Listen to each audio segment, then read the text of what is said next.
খেতে ভালোবাসিস, তাই তোর জন্য 4টে ডিম নিয়ে আসলাম। আমি ডিম খেতে ভালোবাসি, তোকে কে বললো? তুই ডিম খেতে ভালোবাসিস আর আমি জানবো না?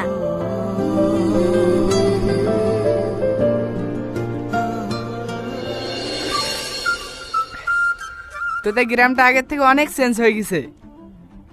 তোদের বাড়িতে বেড়াতে এসে যে মাঠে ফুটবল খেলতে যেতাম না, সেখানে দেখলাম অনেক বাড়ি ঘর হয়ে গেছে।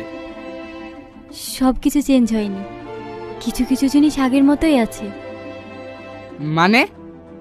ও কিছু না। রোহন, এখন কত থাকছো তো? না মামি, বিকালে চলে যাব। না না, তোমার এখন যাওয়া হবে না, কালকে সাথীকে দেখতে আসবে। আমাকে দেখতে